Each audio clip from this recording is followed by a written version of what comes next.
Hello and welcome to the pod. This is episode 38 and it's the Titans recap.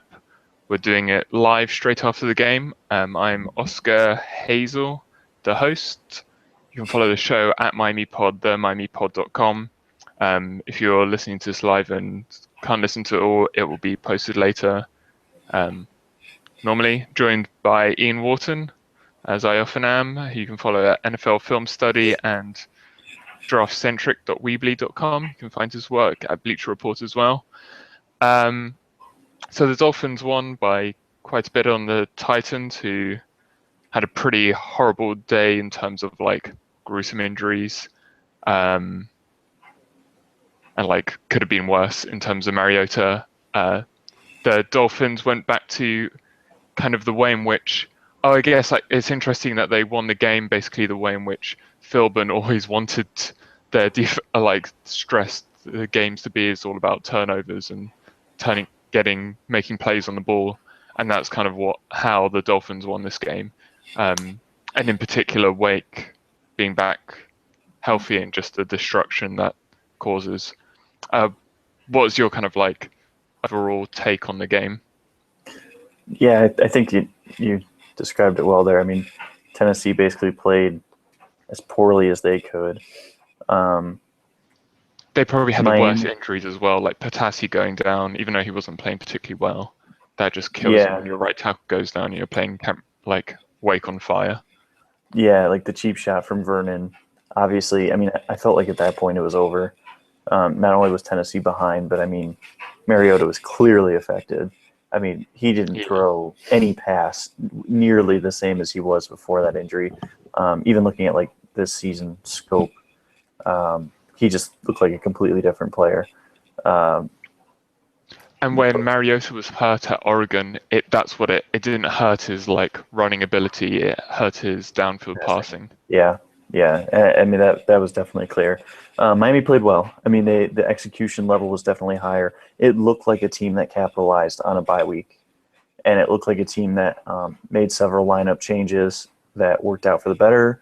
And they're the lineup changes that we had proposed quite a bit earlier. And they were just healthier. I think they were healthier. Wake and their best players healthy. Yeah, Wake obviously. I mean, that's got to be the storyline. That's a guy that I saw someone. I think it was Pablo. I think he mentioned on Twitter. What if Wake was just kind of dogging it for Philbin? I mean, I don't believe that. It's just he's too good of a competitor. What we saw today was, he was doing it against a below average rookie right tackle and then a backup right tackle, but it was still dominant. You still saw the traits that made this guy a Hall of Fame talent in the first place. And week one, Wake was good. He's just he would have had a sack that game if there wasn't a holding call on Jamar. He probably would have had another sack when they overloaded the right-hand side, but the clock went out.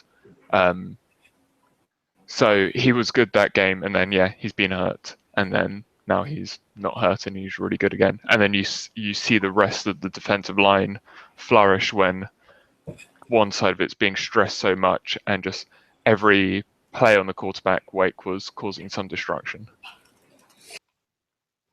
That was a game changer, obviously, and it will be for the rest of the season if he's healthy.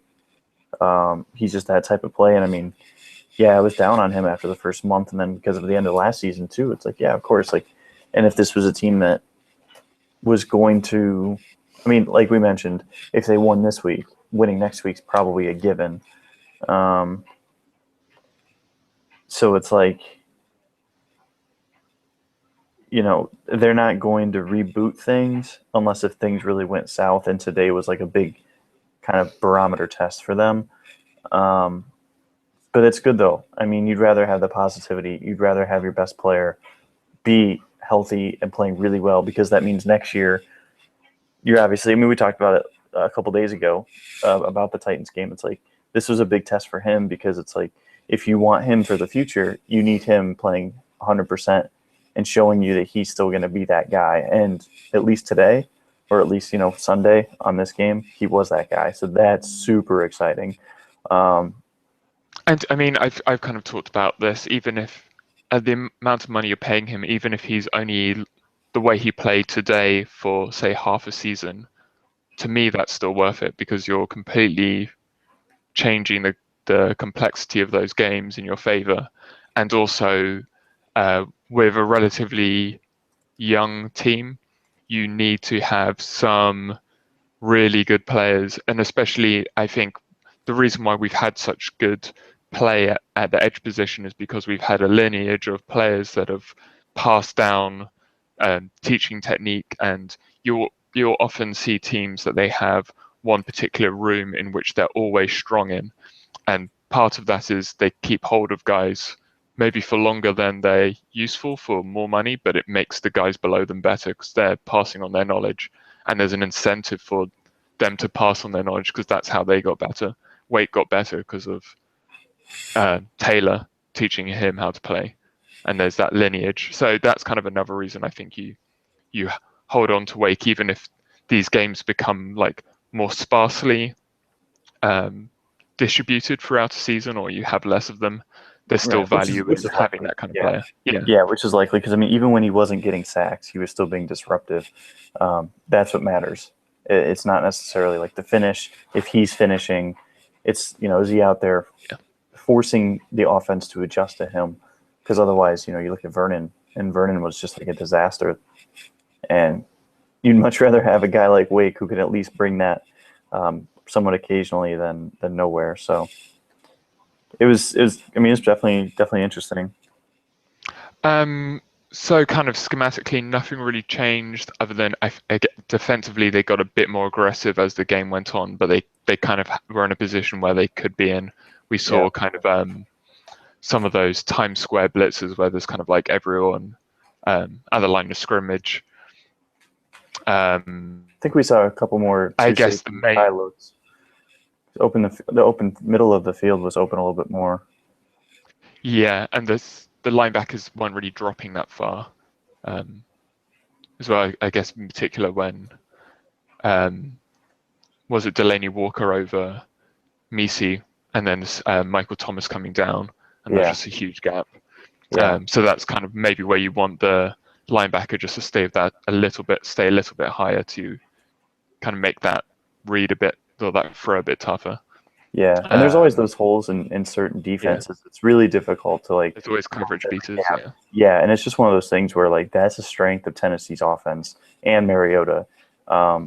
So like when it's just one of those things where it's like they gave up a couple of them today. I think I had them getting like 5 or 6 in that same region throughout the whole game, and you live with some of them because if he makes an accurate pass, that's just the flaw in the defense. Then you just try to mix up looks, but they did mix things up a little bit, which is different than what we've seen in the Coyle era, which is very, very few times they mix anything up. So, but Miami really just thrived because of the pressure and then the injury to Mariota. I thought those were two things that really changed the game as Miami kept growing the lead. Mariota obviously hurt, unable to step into his throws like he usually does, unable to move within the pocket even. He just, I mean... He was taking less steps. Yeah, not moving around as much. It just, like, the moment he would see a rusher start to come free, he's trying to get that ball out. And, I mean, you don't blame him. I mean, you get hit 5 or 6 times, and it is what it is. So... should we talk about Grimes? He kind of had an up and down game. Looked really not like gimpy, but just no explosion at all. Those first couple of like out routes he gave up and some comebacks. He was really far off, and basically like he was almost like moving the exact same way as DGB was, and for someone that size, he has to be more explosive. But then at the end of the game, a bad throw, and he kind of laid out for it and made a good play on the ball.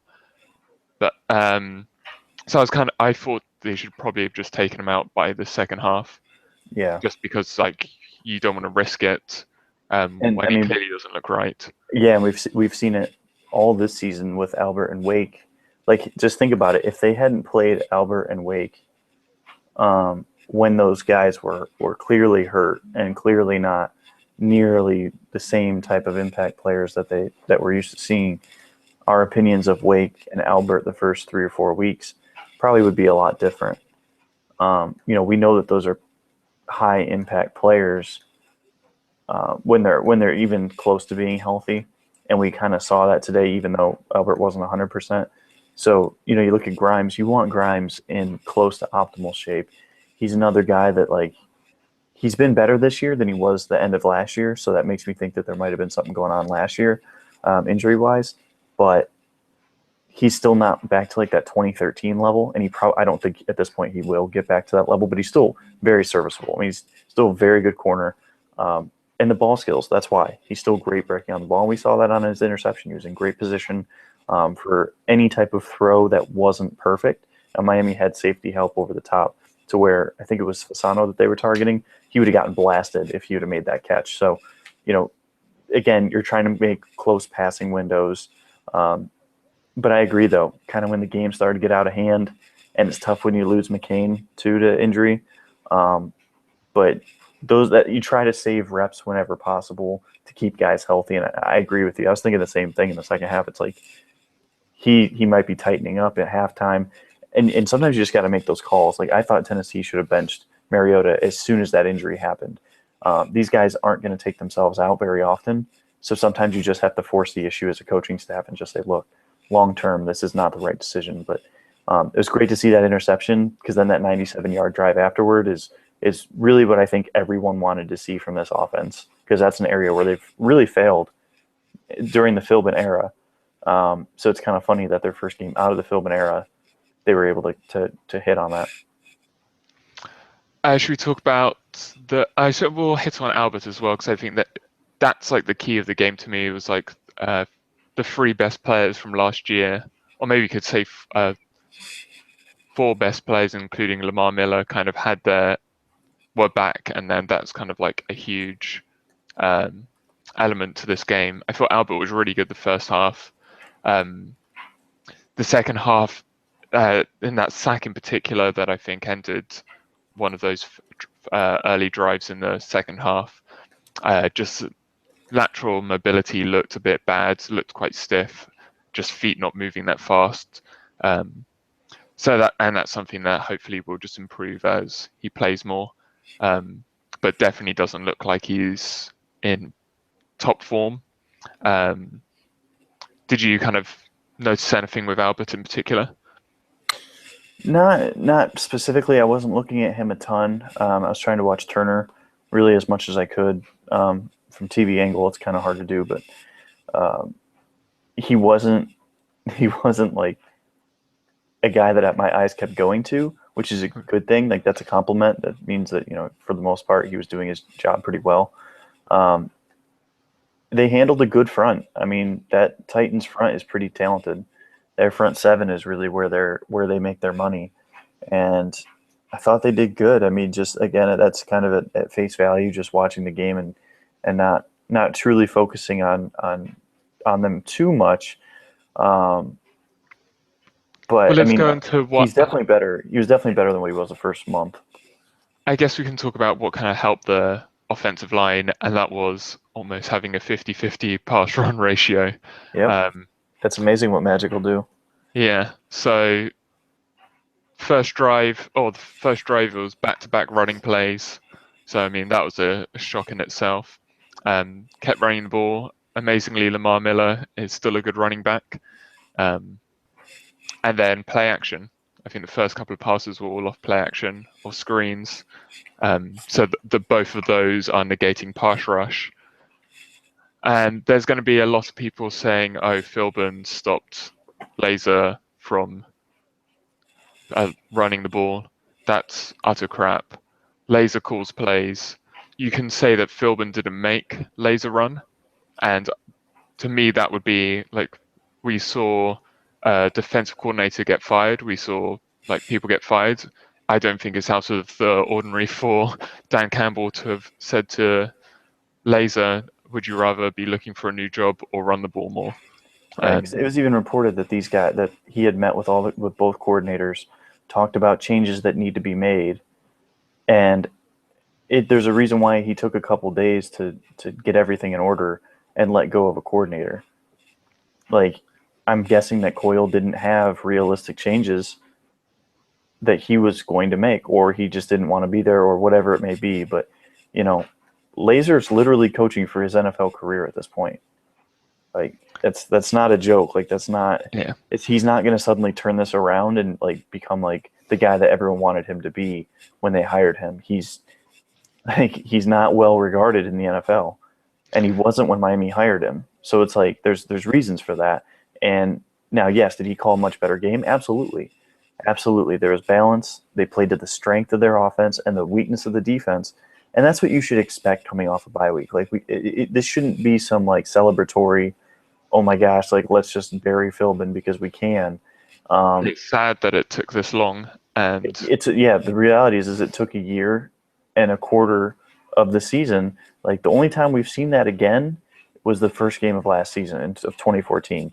So like, just pump the brakes on him and let's wait and see what he does against Houston. Let's wait how he does against New England, because having 2 weeks to prepare for a defense, I mean, anything else would have been a fireable offense. If they didn't come out and do what they did, it's literally a fireable offense. Like, that's how incompetent you can be. So it's encouraging. Yes, it's a positive that they finally did it.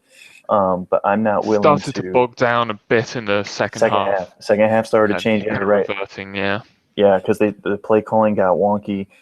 They started leading with deep passing plays with, again, low efficiency use. It's not even just a personnel thing. It's just in general. The deeper that you throw the ball, the less effective or less efficient it's going to be. So that's not anything crazy.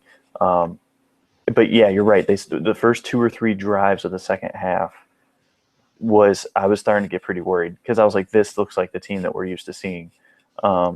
And defensively, they weren't really getting stops. They were living off takeaways, and that puts more stress on your defense if the offense can't sustain a drive or so. Because if you're getting stops, you're at least slowing down the tempo of the game. When you're getting takeaways and then you turn the ball back over, the defense doesn't really get to like rest and celebrate their achievement. So it makes it more like a gruel. So they were lucky. I think that Grimes interception, that pretty much iced the game. But yeah, it was getting pretty close around there, particularly as that was kind of getting into the red zone. Is there anything else really offensively? I mean, we've seen all of those plays. Still, all the root concepts are the same. I can still, in formations, I still know what they're running pretty much. I guess it was nice to see Stills being used as a vertical threat and not just when the plays broke down, using him vertically or targeting him vertically. Yeah, that was excellent. I mean, we definitely need to continue to see that. The only thing I noticed was Devontae Parker never played. Parker never played. I had that down. And then I saw they seem to run their comebacks a little bit further from the sideline at times. It was only 2 or 3 times. Specifically, I think Rashard Matthews had one that was not the far sideline. It was more of middle of like the left hash. Was that may have just been a release or something? Sometimes they have like really loose inside or outside releases, and then that changes kind of the alignment of the route. That's something I've seen really common, and kind of the way in which Devontae Parker would always have his releases, where they kind of sphere off. You see that quite a lot on the vertical routes and the outbreaking routes. So maybe that could be it. Maybe I'll have a look at that. I guess that was that fade in your own half on 3rd down. Yeah, that was weird. 3rd and 2. That was weird. That was a really bad play call as far as like situational, because Sensabaugh is a guy that really lacks speed. So to go to your physical, not speedy receiver, and on that play is really strange. Like, if you have Stills in that situation, that's who you go to, or Parker, or anyone but Landry, basically. I mean, that just stood out as kind of like an eyesore. That's like good that there was only 1 or 2. Really bad situational ones. It's an improvement. Yeah, it's a huge improvement, because even at the time, like that was like, wow, that's such a laser play call. But I mean, that was the anomaly for him this game. So yeah, did he call a good game? Absolutely. Does he deserve credit for this game? Totally, totally. It was a totally different team. It was a team with a different mindset. Um, and the coaching staff deserves credit for that for sure. I think that's the exciting part. Is like this is who the team is supposed to be. A team that executes at a decent to high level at doing what they do the best, which is running the ball and working off the run action fake.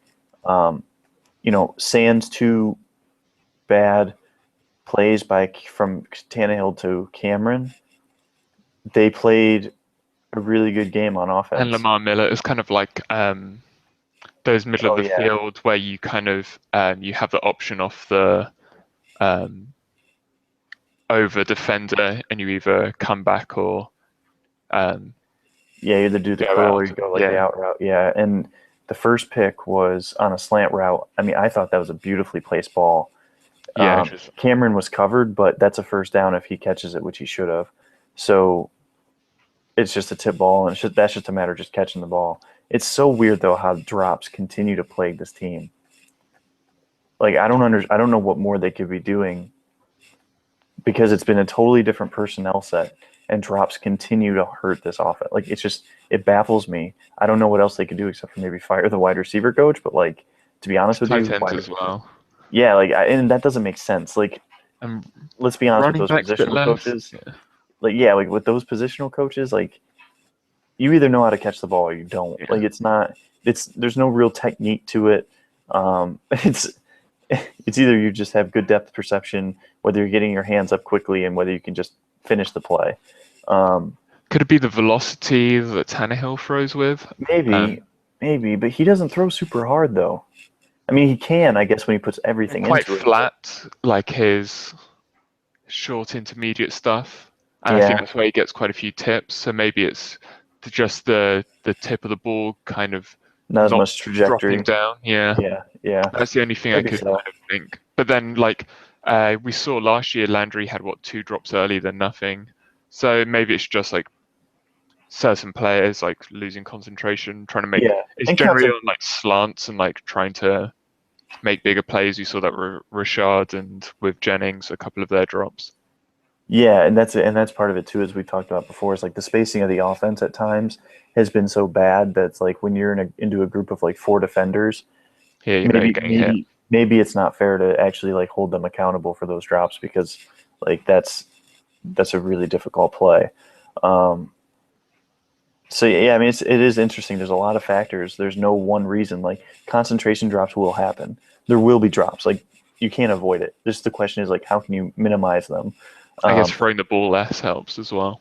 Throwing the ball less helps, and then also working into more yards after the catch situations. And Miami still doesn't have that. A lot of their stuff is backbreaking, coming back to the line of scrimmage, and you're just not going to get a lot of yards after the catch with that stuff. But yeah, I mean, overall, what did you think of Tannehill's play? Because I saw some weird kickback on Twitter that like he wasn't playing. At least people were saying acting like he was playing bad. I mean, that was really strange to me. Like, I thought he did exactly what he had to do to keep moving the chains, to continue drives. I mean, yeah, he took a couple sacks, but again, we're working with TV angles here. Like, yeah, it's hard. You can never really judge a coverage sack, or like you can never tell when it's a coverage sack. Right, and we know that this isn't a team. Oh, and I wanted to bring this up too because I saw your tweet about it. You hit the nail on the head. So the coaching staff, I think it was you that said it. The coaching staff mentioned something about audibles with Tannehill, and they're not using the term audible like we are thinking the term audible. Oh, yeah. They're using the term audible as in checks, which is just very minor. You're not seeing any pre-snap change in the formation, anything different as far as that. That's just a check from what my terminology has always been, from what we've discussed it as. That's not an audible. An audible is completely changing the base of the play. We've, again, still never seen that from Tannehill. So I saw something. So, like, Lazer's direct quote is, this is maybe not a direct quote, but to misquote him, he basically said, Tannehill does as much as any quarterback I've worked with. Yeah, that doesn't mean that he does. That doesn't mean he's ever given his quarterbacks any type of free reign. And he's only ever been the OC of one college quarterback who looked to the side of the field for any changes in the offense. Right. So And that then means so it it means could he just did be that. nothing. Yeah, which means he did basically nothing. Foles Uh, did nothing. He would have Chip Kelly in his mic whilst he's at the line of scrimmage, giving him adjustments. Because that's the tempo they run at. They are allowed to still talk to the quarterback at the line of scrimmage. It's one of the advantages of running at their breakneck speed. I mean, if you want to go back through kind of other quarterbacks Lasers worked with, none of them have been savants at the line of scrimmage. So I kind of took the very specific wording as I'll give you one way to like get off my back, but I'm not actually telling you anything. right. And Laser's been pretty good at that. He won't say no, like when he first came and that everyone assumed we were having a no huddle offense, and he would talk about tempo. He never said, "Oh, we're not going to be a fast team." He would say, "Oh, we're going to have tempo from the break of the huddle to the snap of the ball." And for some reason, people didn't hear the word huddle, and that's why we assumed we were going to have a no huddle up tempo offense, which we don't really have, or we don't have at all. It's a really bad look too for like media people who keep pushing this stuff. Like I remember I saw someone say like almost like an "I told you so" that Tannehill had more power in the offense than what he had. Like it wasn't directed toward anybody. It was just like a tweet. And like all you're basically saying is that like you're trying to be right about something that you were completely wrong about actually. So like I mean, you can find something that makes you right in any quote. It's just how you read the quote. And I'd rather be like, I'm trying to like predict stuff, not retrospectively be correct. That's not interesting. I don't care about the past me. I'm more interested in like trying to predict what we're going to do, and that's partly from looking at it from like a draft perspective. It's like if you can predict the direction of something, then you can isolate personnel going forward much easier. So that's all. Like it's it much does and better it to does like give try and learn well stuff. and it does give some perspective looking back though too because like if if let's just say Tannehill had like full control of everything, then you'd really be questioning Tannehill more than Yeah, what like I would. I know for sure I would. Like my opinion of him would be much different than what it is. But I mean, we watch these games every week, and we can visibly see the changes I, aren't made before snap. So it's like he doesn't have that control. Like we that's can see clear, him making the right decision for what's happening. So we know he. right? You can He see that he he's sees it understanding pre-snap. what's happening. Yeah, But his best option is just not very good option. And I think that was shown the best yeah, the game where he had those three blitzes right in his face, and every yeah, time he was just throwing that slant in towards the blitz, and it's like you're doing exactly what, and like throwing it off his back foot because he knows it's coming quickly. yeah. So he's Like making that's what he's the coached to only do. decision he can make. Yeah, like that's what you're coached to do. You're coached to go to your hot read, which is usually right going towards the blitz. So it's like it's just weird. It's just weird to see that stuff. Like I thought he played fairly well. He did what they needed him to do. He played really well actually in the second half. I thought the second half he was making several really good throws um, with timing. Like the ball was getting there right as soon as the guy was breaking out of his, especially the out routes. He was doing a really good job of getting the ball there. Um, and then obviously the last touchdown to Cameron was just a dart. That's a really nice play by both Tannehill and Cameron. Cameron had a tough game, but I mean he finished well. That's you really like to see that confidence that he's got in Cameron. He doesn't stop going to his guys even when they continue to screw up every week, or like My screw game up times. disconnected for that Cameron touchdown. So what was the route? It was just a go route into the end zone, and there were basically three defenders in the general area. There was a guy to the It was side. like I cover think there. three or I don't know. I don't know for sure. Just working off of the TV. I'd have to. I mean, I'd have to see the all 22 to know. I'd But like to see more like four verts in when you're close to the red zone. I think yeah, that's like something that works especially really the well to the strengths of the personnel and Tannehill. yeah. And you've mentioned it before that Chip Kelly does that a lot within like the 40. And I think I agree. Like that's a really good spot because you can get really easy coverage breaks with one miscommunication. And it's an easy read. Yeah, super easy It's read. it's a simple read. It's a simple throw because you're not throwing it 80 yards downfield. You're just throwing it 20, 30 yards, and there's usually room to go after that. So, And you can have some as like deep comebacks or like breaking routes if you want to. yeah, But I think there's more threat if you have them come. You can throw it over the top as well. I think whenever you're allowing defensive backs to break on the ball as well, you're limiting the. I guess it's just a different. It depends on the player as well. With like Cameron, maybe you feel more. I think actually Cameron, you probably feel better like throwing it over the top to him than him bodying out defenders, which may be strange to say about tight end, but that's just kind of like the fluidity of his game. I think it really fits him to hit him in stride. But maybe with like a Rashard Matthews, you probably prefer him coming back to the ball. I guess should we talk about probably the best play of the game, Rashard Jones' pick six? It was beautiful. Maybe one of the best plays. Him and Wake were just I'd probably really put Wake good. first. So the interception happened.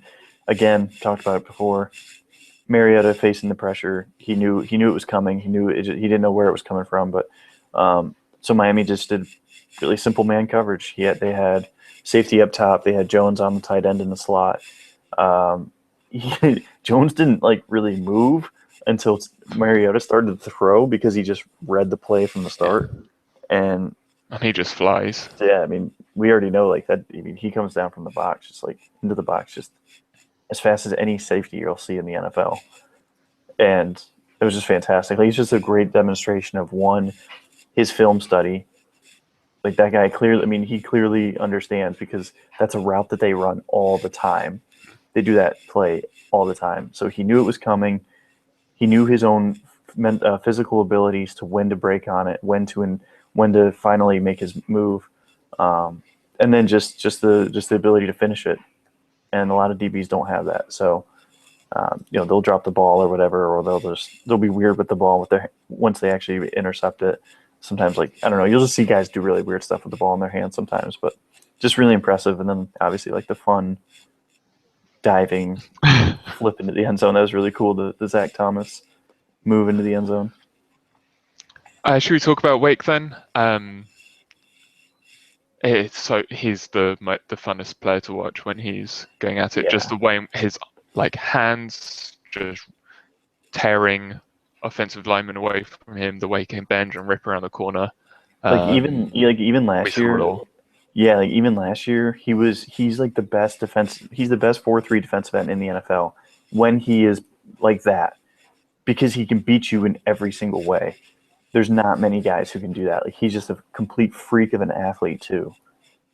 Yeah, as soon as you start overcompensating the outside for his like just bend and speed, then he'll spin inside and beat you that way. It's just hand technique is like so strong and crisp.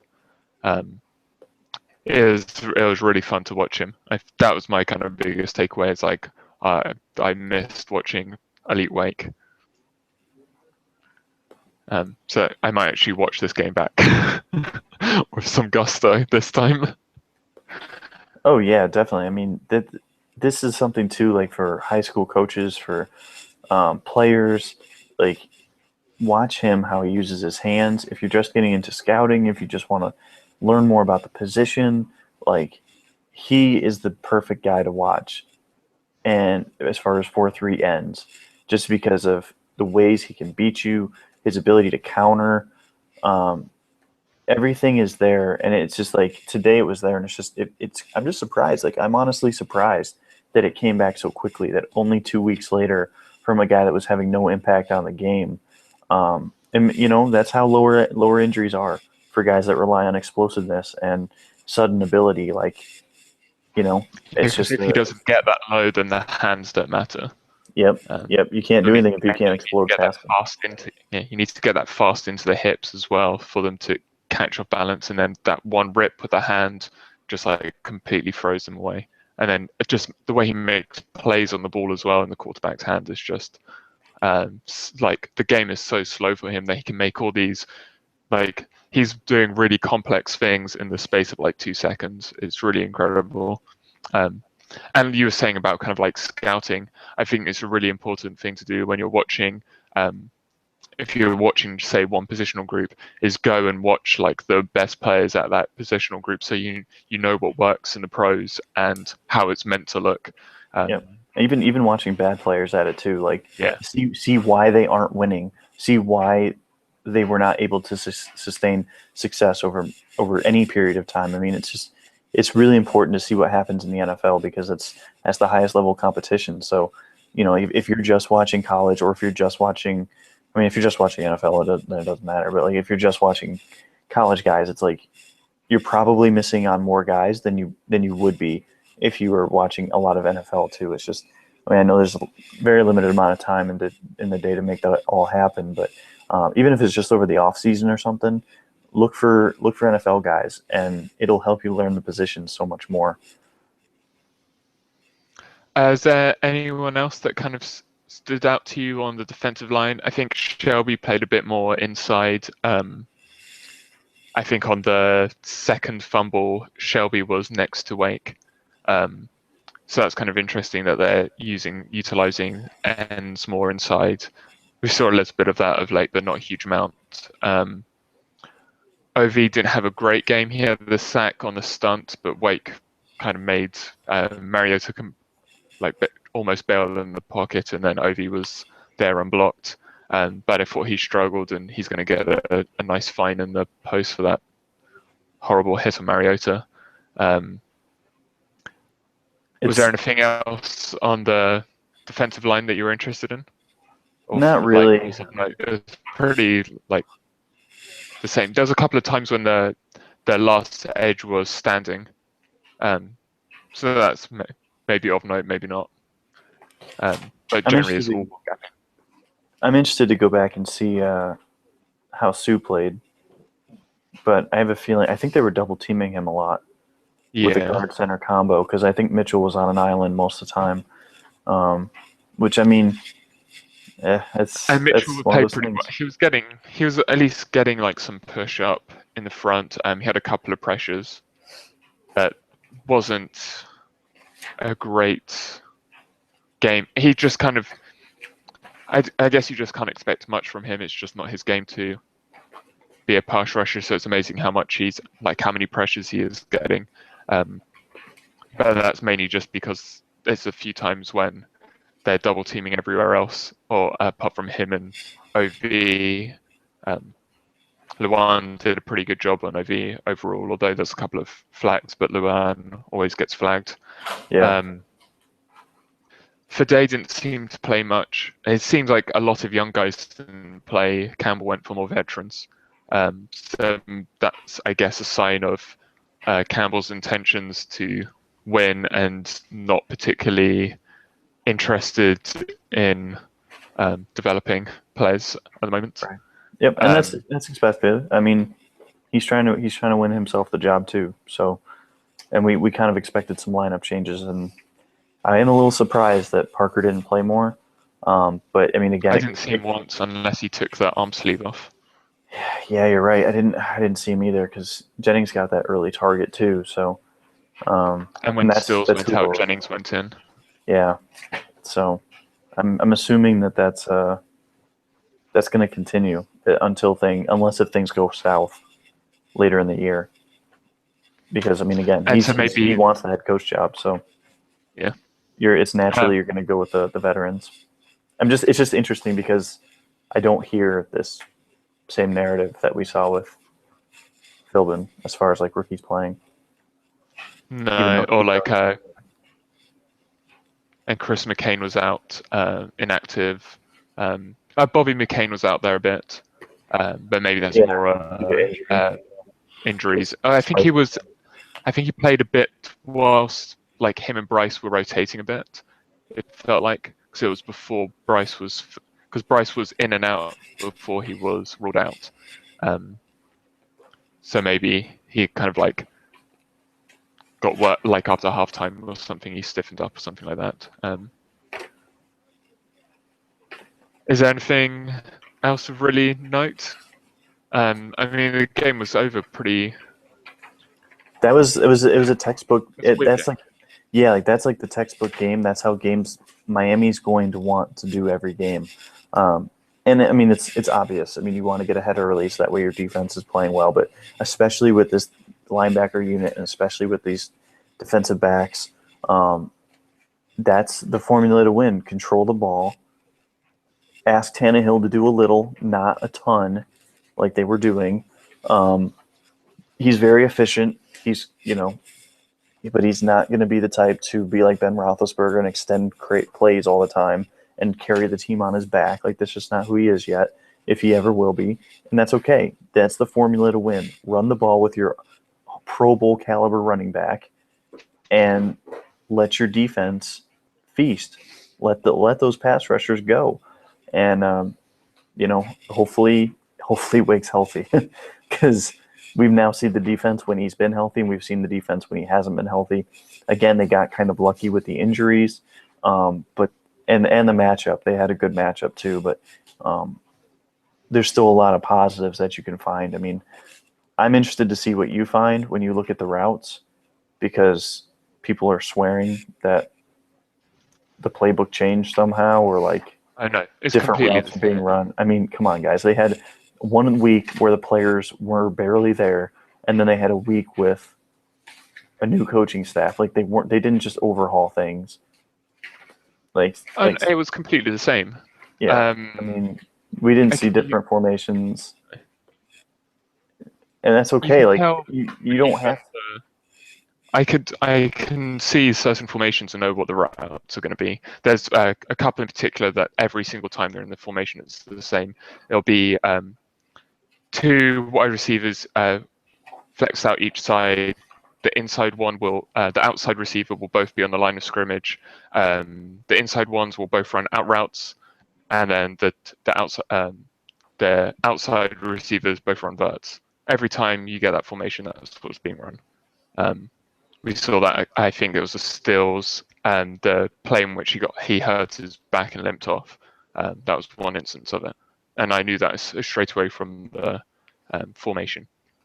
And you can do that with every offense. If you watch them enough, you'll see tendencies. So that's not saying a negative thing. It's like there's elements of. So I guess this is the problem with saying anyone's good or bad. You can be bad and be able to do some things well. I don't think Laser is a good play caller. He has some good play designs. He has some elements of his offense which are good.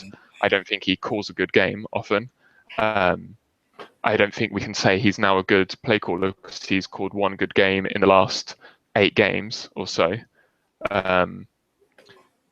He does some things that I like, some play designs he has, and some I absolutely loathe. And that's the same with like pretty much every offensive call player, or designer. You're not going to like everything, right?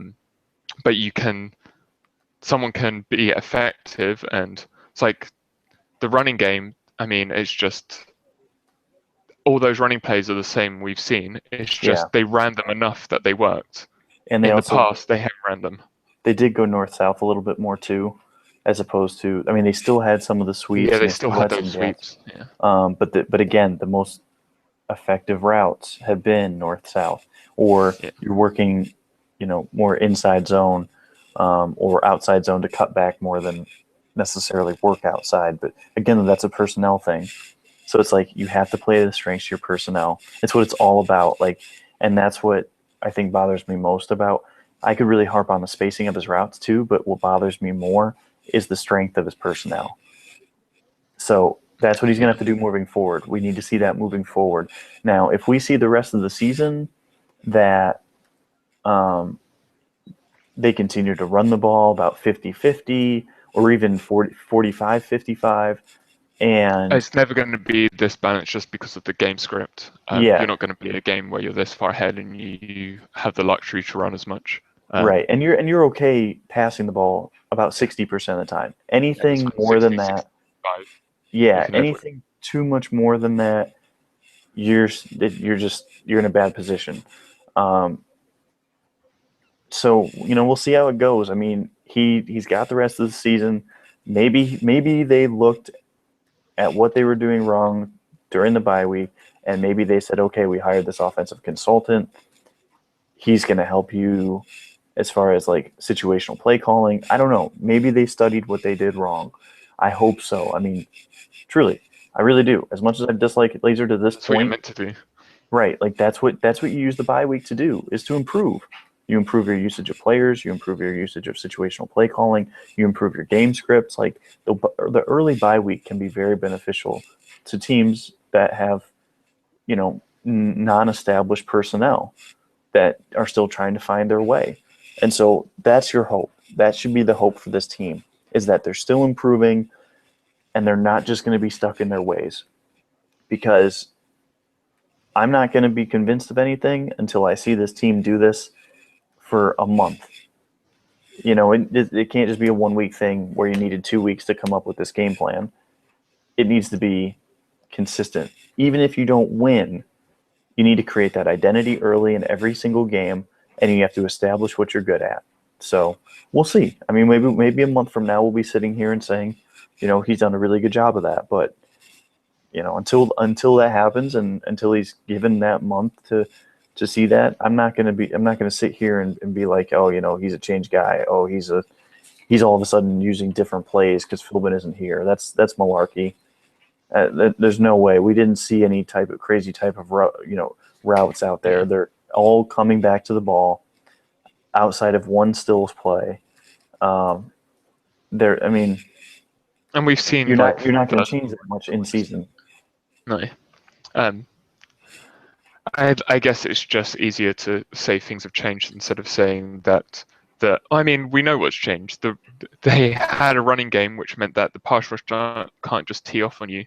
So the quarterback either has more time or the defense has to respect the read option. I mean, yep. It's what we've been saying from week one. Yep. And then that changes the whole complexity and the efficiency of your offense.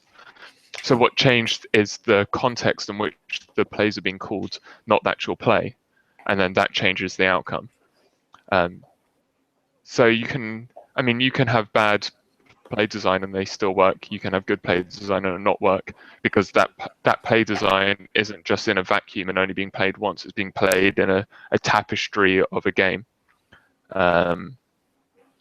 So yeah, I wouldn't go.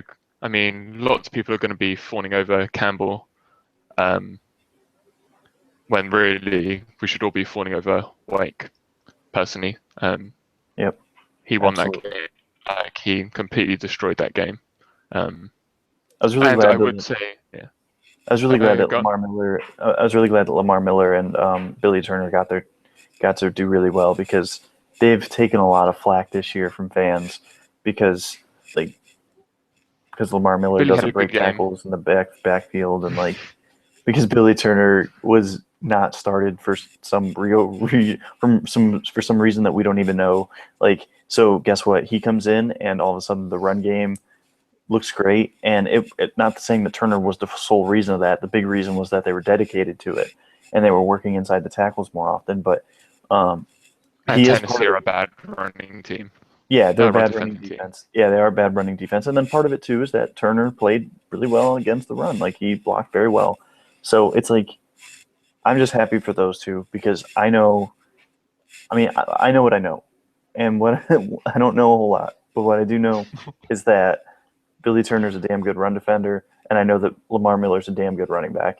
And he might neither of them may be superstars. Neither of them may be like your Adrian Peterson or, Alan Faneca type guard. But guess what? These are still really serviceable players that are above average at one thing, whereas Miller's more of an all around above average player, and Turner's an above average run blocker. So it's these are pieces that you can use in a functional offense. So I'm just really happy to see them do well, and just stop burying guys 2 games in, or 3 games in, 4 games in, 1 season in. Good God, it makes you look so stupid when a season and a half into a guy's career and he finally gets a chance to play and he plays really well. it takes years for some guys to develop. The guy that everyone wanted this offseason, Evan Mathis, took 3 or 4 years and the perfect scheme fit to finally get a chance. And it's like some guys take longer than others, and some guys don't ever get it. But yeah, when Evan Mathis was first in Miami, no one knew his name, and then 8 years later, people are fawning over him and complaining that we didn't sign him. right, So it changes quickly. And same for Cameron Wake. Cameron Wake was an undrafted free agent from Penn State that had to play in CFL, which would never happen nowadays because he's such a freak athletically. But at the time, like, people would have wrote him off because he was an undrafted free agent that came from CFL. He needed that time though. He needed that time to improve his game, get noticed by the NFL, get a chance. So it's like sometimes all you need is a chance. So I'm just happy for those guys because, yeah, we had, like, people said, oh, well, he's never played in a game. Well, we have 3 years of college film on him saying that he's really good at this. So maybe he just needs time in the NFL to get bigger, stronger, smarter, whatever it may be. Learn a new position. Learn a completely new position. Like, change how your I guess body people functions. don't understand. Yeah. I always think, it's like people always talk about how the tackles are different, but the guard play is so different to me. Even more now, in which like tackle plays kind of got more similar, whereas guard plays just so much different. Yeah, that's something I've learned in terms a lot. of like stressing. Yeah, like I've learned that the last couple of years. Like I used to be that thinking too. Like, oh yeah, guards you can just flip them back and forth. And it's like it's just not the case. Like I used to think that, and it's just not true.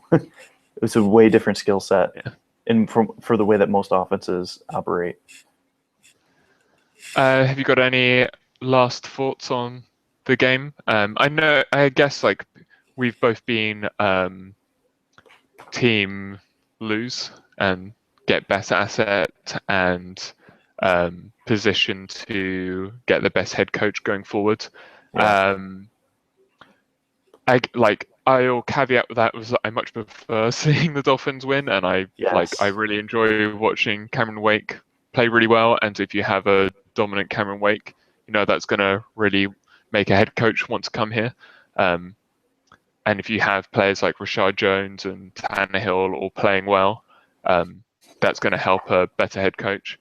I think one person asked if we'll do a Dan Campbell head coach candidate thing. I guess we'll wait until the end of the year, so we have like the full context of what's happened. But is there, I guess before we leave, is there a situation which you could see Campbell becoming the head coach, or do you think that's just not really in the grand scheme?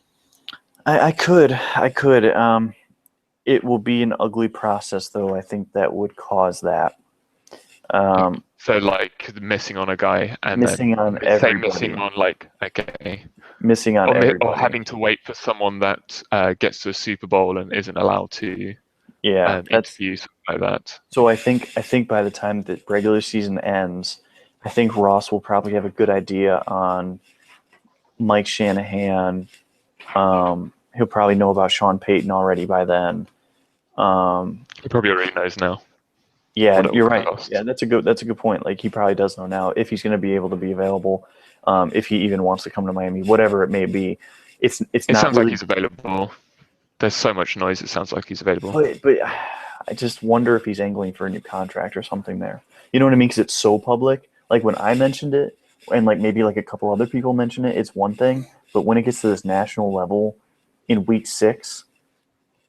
That kind of worries me. So I don't know if you listened to when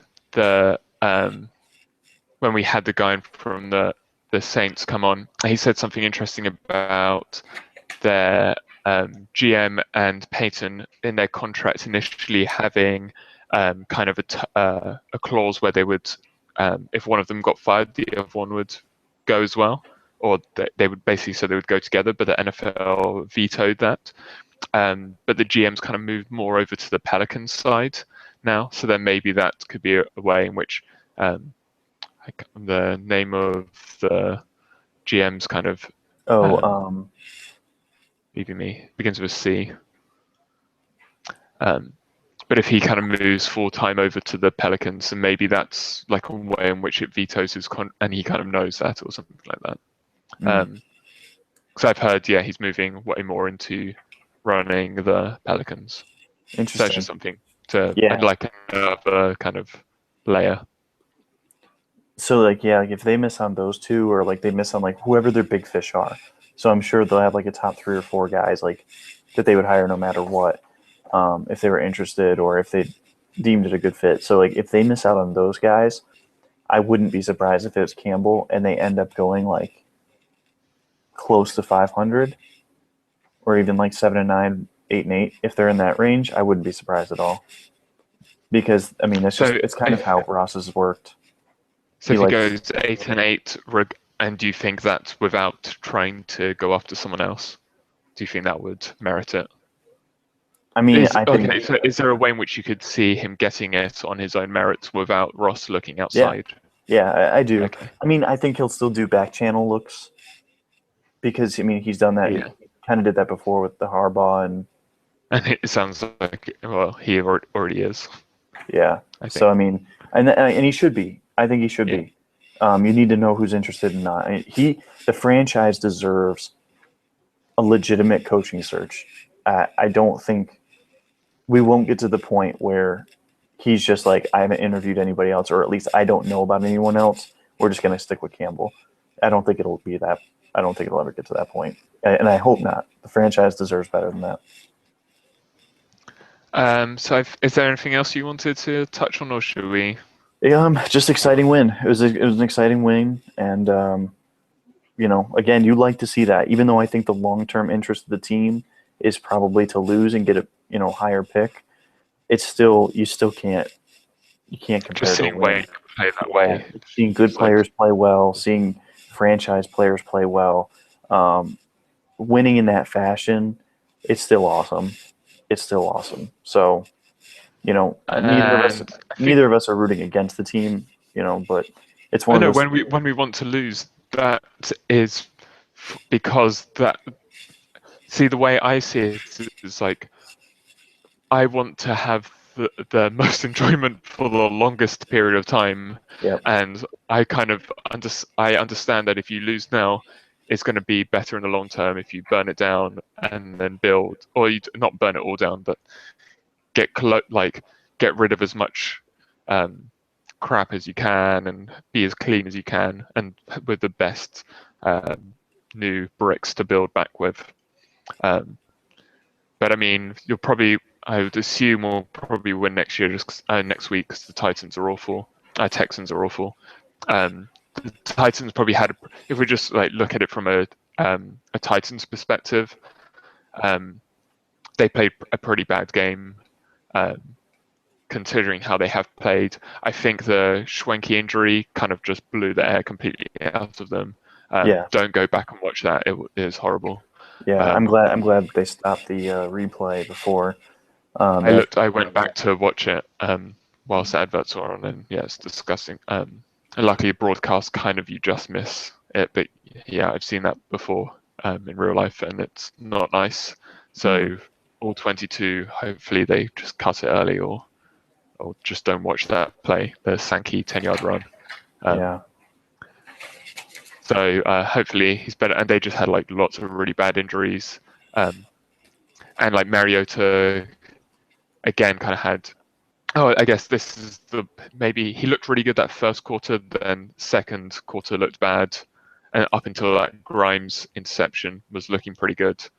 So up and down game for him. Obviously, getting hurt kind of hampered him slightly, but I think it's. I think this kind of period of time, to me, he really resembles Tannehill's first year in terms of kind of how he's playing and the ups and downs. So I think this, being in kind of games, a couple of games like this, he's been in quite a few close games, but maybe to have somewhere lots of things don't go his way, maybe speed up his progression as long as the injuries don't halt him. Is there anything you wanted to say on the Titans? Their season's going downhill quickly after that first win. But they could have easily won 3 games. Yeah, they've been in games. They haven't played well in the fourth quarter, which is the mark of a young team, which they are. They're a pretty young team, so they're just I think you said it best. I think it was you that said it. They remind me of that early Tannehill years. Yeah. Where like they have a team to be competitive, but they don't have a team yet to be like a constant winner. Even like Teddy Bridgewater last year, like yeah, that's a good example. Down the stretch would get better. Yeah. So they might end up winning like 5-6 games, like the last 8 games or something like that. I haven't looked at their schedule, but they've been playing better than they look today. Whereas the Texans should play as bad as the Titans did today, because they're the worst team in the NFL right now. But anyway, we'll talk about the Texans later on in the week. If you watch this live, thanks for watching. We're doing it straight after the game anyway, so we thought a couple of you might like to listen to us instead of bad people calling games. Remember, mute all your football. You don't need to listen to play-by-play people. Just mute. Listen to nice music instead.